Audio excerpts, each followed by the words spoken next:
If you've been in construction for more than a minute, you probably have heard of the Building Safety Act.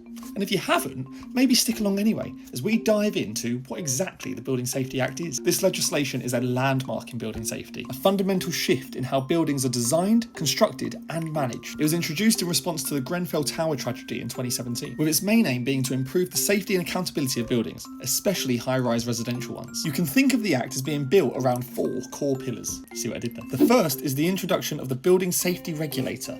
Well, not her specifically, but you know what I mean. This is a new national regulatory body which sits within the Health and Safety Executive. The BSR is responsible for overseeing the safety and performance of buildings, enforcing compliance and acting as the building control authority for these higher risk residential buildings, ones which are over 18 metres tall or 7 stories and contain at least 2 residential units. So for anyone building these tall buildings, you'll have to send off your plans in advance to the BSR, expect a visit from a BSR officer during construction so that you can fix anything that they disapprove of, and finally get some special approval, which is called the Building Control Certificate from the BSR that you have to get after construction but before anyone can move in. The second of these pillars is the introduction of clear responsibilities. During the design and construction phase, duty holders such as the designers, contractors and developers must ensure that building safety is considered at every step. It doesn't stop there, however. This includes post-construction, because once a building is done and occupied, who's there to take responsibility for if anything happens, if it's not maintained or if things go wrong? For this, a new designated accountable person must be appointed. This person or group is typically the person who's in control of the building once people have moved in. Think a landlord, housing association or building owner. If this is a group, then a principal accountable person must be identified to take overall responsibility. The third pillar are the 3 gateways.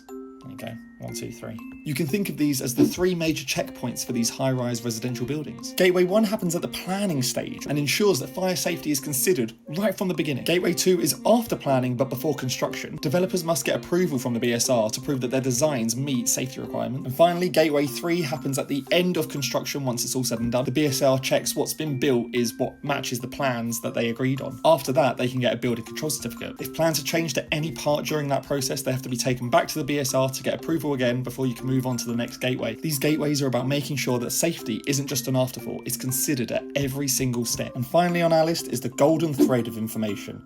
A very important and perhaps the most fancy sounding of all the pillars. This refers to the digital and up-to-date record of essential building information that must be created, maintained and passed on throughout the building's life. This ensures that for those managing a building after it's constructed and people have moved in, they have access to all the information they need. So if something goes wrong, they can go back into the records and check. Here are some examples of some of the information that you could expect to find. The BSR and accountable person will both have a part to play in making sure that this information is stored and maintained properly. The overall aim of the Building Safety Act is to create a culture of responsibility and transparency. It is the first step in a very long journey that will hopefully see us in a world where things like Grenfell